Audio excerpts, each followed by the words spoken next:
Today's demonstration is specifically oriented around records management. This can be a very complicated topic as it involves some detailed structures that can implement outside regulations like MOREC and DoD 5015. For the sake of today's demonstration, what we would like to do is overview the business solution inside of Conterra that lets you manage records, both electronic and non-electronic, but with a focus a little bit more on paper. So let's go into it and get right in and logged in as the records manager. At Radio Tech, Richard Miller is the records manager. He has a cover where you can see he can do lots of things. He can set up the folders, he can create the policies, he can look at the review, cutoff, and storage policies. He can search for records, but for the sake of this demonstration, I'm going to look at some of the records that he has to approve.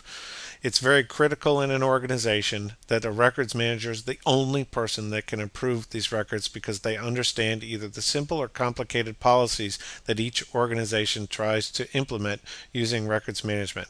Let's look at one of the electronic records first and take a little walk through the standard structure.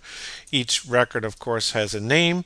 You can allocate whether this record is vital or whether it's frozen. A frozen record won't have any policies associated with it, and a vital record will definitely have a review policy associated with it. It can be described. You can see the record type is electronic, and then you pick a folder for it to go in. We've picked an assessment center specific, which is in the HR folder, and you can see that the category is going to involve personal information. The lifecycle stage of this is in creation, but what we've done now is stepped over to look at the record folder and some of the attributes of the specific folder that we've got. It has a name, it has a parent folder, it's got a category. You can see who's responsible for HR. You remember Wendy Moore as our HR manager, and you can look at some of these policies. The most interesting one, just for the sake of this demo, is the storage policy, which says in 5 years remove this record automatically. So it applies a storage policy. This is very effective in terms of complying with outside requirements or some of the internal standard operating procedures that might be required for some of these documents. This is great. Let's exit out of this and go back and look at some other features. You can also see that there are different ways. Here, this record has been created, and you can go and get a document for this record directly from the scanner,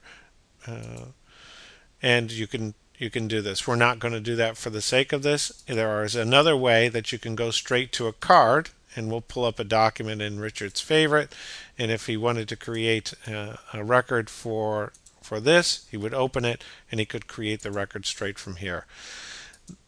Any user can ask that a record be created. Only Richard can approve and apply policies and approve that these records are happening. So this is interesting. Let's go back to the record, and Richard will approve this record. He will change approve that the life cycle stage changes, and you can now see that it's in use. If we search for the next activity, you can see that on 6/10 2013 there will be a cutoff policy applied, and when the cutoff policy is applied, the storage policy is ready to be implemented. You can also look at the history, and if you felt like something was interesting in here, you could clearly create a task and send jobs to others through this button. Let's take a look at a non-electronic record. The non-electronic record is slightly different and maybe a little bit more easy to understand in that it involves managing something outside of the system, like a piece of paper, a folder, a document that's hard copy, a book, all kinds of things. Some people use records to do simple library management at companies. In this particular case, each record has some additional levels of attributes versus the electronic record. We can see that in this case, it's got a name, it's got a specific location where it's located. Let's just take a look at the rest of the locations while we're there. That's Dan's. Okay, we can see that there are other places where these records are located. These are places where papers are stored. Filing cabinets, offsite storage, people's briefcases in some circumstances. Okay, so we'll exit out of this, and you can see it's in the top of the cabinet drawer in Dan's office, which is the location, and you can save this off.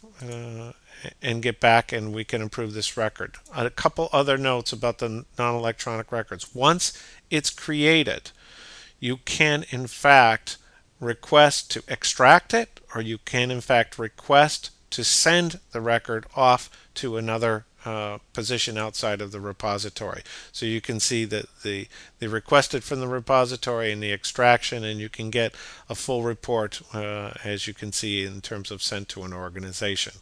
So let's exit out of this. Each of these records have their own unique identifiers, therefore you can apply barcoding. Barcoding would be interesting if you wanted to have a record for a fully executed document outside of the system, and you wanted to get the barcode for the record and print it and stick it onto the document. That way, if anybody scanned the document outside of the system, it would connect to this record. You can see some other very interesting reports that can be created in terms of record activity, both in non-electronic and other things. You can look, take a quick peek at that. You have to pick, we'll pick one specifically, and we'll search. Well, we can look in Dan's because we know that there's one for Dan.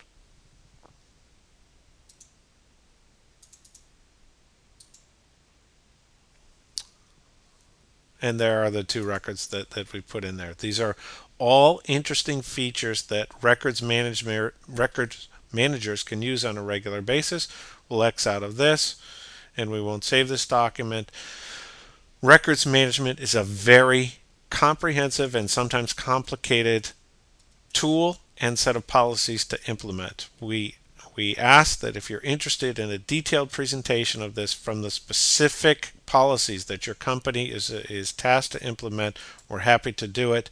Please stop by and ask us about us. Thanks for spending time with us.